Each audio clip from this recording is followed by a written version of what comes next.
하나님께서 세상과 인간을 창조하신 이유에 대해서 살펴보겠습니다.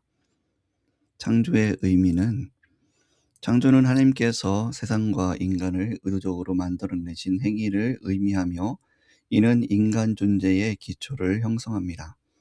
창조는 단순히 물질 세계의 출발점을 넘어서 하나님과 인간 그리고 세상 간의 깊은 관계를 수립하는 중요한 과정을 포함합니다.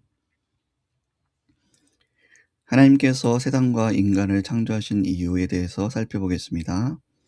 첫 번째로는 하나님의 영광을 드러내기 위해서입니다. 하나님께서는 부족해서가 아니라 자신을 드러내어 영광을 나타내시고 그 영광을 피조물이 누리게 하시기 위해 창조하셨습니다. 로마서 11장 36절에는 만물이 주에게서 나오고 주로 말미암고 주에게로 돌아가나니 그에게 영광이 세세에 있으리로다 라고 말씀하고 있습니다. 두 번째로는 하나님의 선하심을 나누기 위해 창조하셨습니다. 사랑은 좋은 것을 나누고 싶은 마음입니다. 하나님은 사랑이시기 때문에 하나님의 선하심을 사람들이 알고 기뻐하게 하기 위해 이 세상과 사람을 창조하셨습니다. 시편 34편 8절 말씀에 여호와께서 지으신 것이 저마다 선하심을 맛보아 알지어다 라고 말씀합니다. 세 번째로 창조의 이유는 하나님을 기뻐하고 하나님을 예배하고 기뻐하는 존재가 되도록 창조하셨습니다. 예배는 단순히 예배당에 모이는 행위가 아니라 하나님을 가장 가치 있는 분으로 인정하고 그분 안에서 기쁨을 누리는 삶 전체를 의미합니다. 왜 하나님은 찬송을 받으시길 원하셨습니까? 그것은 하나님이 부족하셔서가 아니라 하나님의 가치와 선하심을 우리가 누릴 때 그분의 영광이 드러나기 때문입니다. 인간은 하나님을 예배할 때 가장 인간답고 가장 행복하기 때문입니다. 시편 16편 11절 말씀에 주의 인자 안에는 기쁨이 충만하고 주의 오른손에는 즐거움이 영원하나이다 라고 말씀하고 있습니다. 네 번째로 하나님과의 인격적인 교제와 관계를 위해 창조하셨습니다. 하나님은 인간을 단순한 존재로 만든 것이 아니라 하나님과 교제하고 사랑을 나눠 주고받는 인격적인 존재로 만드셨습니다. 하나님의 형상대로 사람을 창조하시고 라고 창세기 1장 27절에 말씀하시는데 이 형상은 하나님과 교제하고 하나님을 닮고 하나님의 생각을 이해할 수 있는 존재로 만드셨다라는 말씀입니다.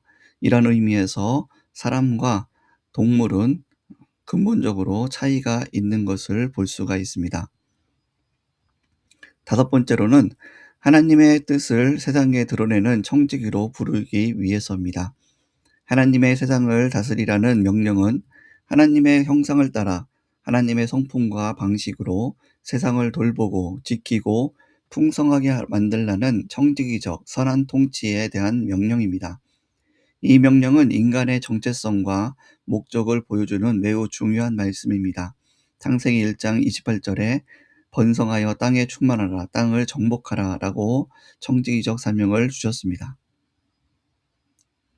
그러면 창조에 대한 일반적인 오해에 대해서 살펴보겠습니다. 크게 네 가지가 있는데 첫 번째로는 하나님이 외로우셔서 창조하셨다. 두 번째로는 인간의 노동이 필요해서, 세 번째로는 인간은 시험, 괴롭히기 위해서, 네 번째로는 재미 혹은 충동으로 창조했다는 일반적인 오해가 있습니다. 첫 번째의 오해에 대한 대답은 하나님은 삼위 하나님, 성부, 성자, 성령 안에서 완전한 교제를 이미 누리고 계셨습니다.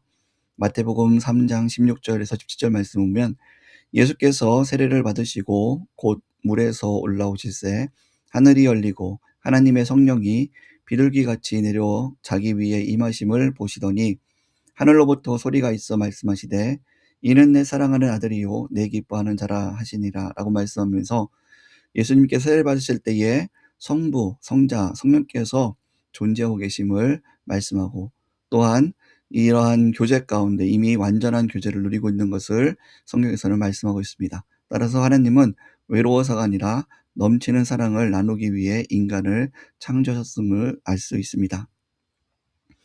두 번째로 인간의 노동이 필요해서의 대답은 하나님은 전능하신 분이시고 스스로 계시는 분이시므로 인간이 하나님께 어떤 부족함을 채워드릴 수 없습니다. 고대 종교 메소포타미아나 이집트 등에서는 신들이 인간에게 식량 제공, 노동, 신전 건축을 요구했습니다.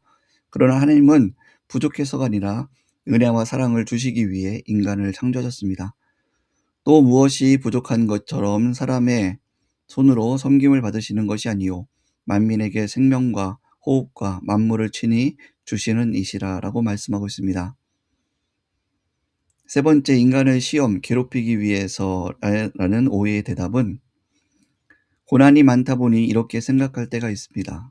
고난은 하나님의 의도적 괴롭힘이 아니라 타락 이후의 결과입니다. 인간 창조는 선한 목적을 가진 계획이었으며 죄는 인간의 선택으로 인한 타락의 비극입니다. 타락 후 성도의 고난은 하나님이 우리를 완성하시는 과정인 것을 알 수 있습니다. 예레미야 애가 3장 33절에 보면 주께서 인생으로 고생하게 하시며 근심하게 하심은 본심이 아니로다라고 말씀하고 있습니다.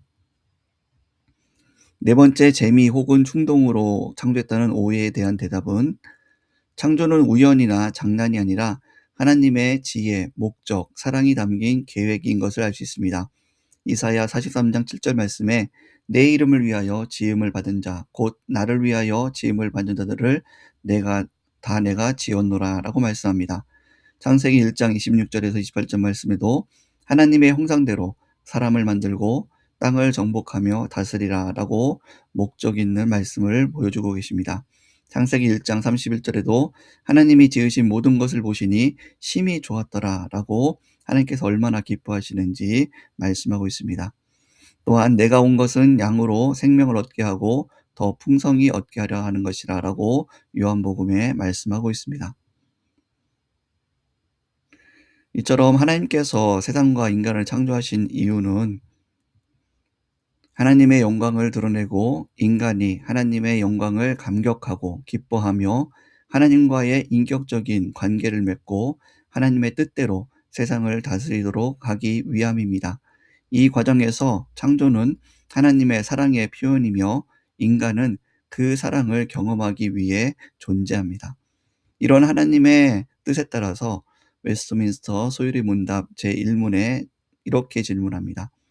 사람의 제일된 목적은 무엇입니까? 바로 사람의 제일된 목적은 하나님을 영화롭게 하고 영원토록 그를 즐거워하는 것입니다. 우리의 진정한 즐거움은 하나님을 영화롭게 해드리고 또한 그 하나님을 인격적으로 교제하는 가운데 영원토록 그 선하심을 맛보며 즐거워하는 것, 이것이 바로 인간의 제일된 목적인 것을 우리가 바르게 알고 하나님 안에서 기쁨과 평강이 넘치기를 주의 이름으로 축복합니다.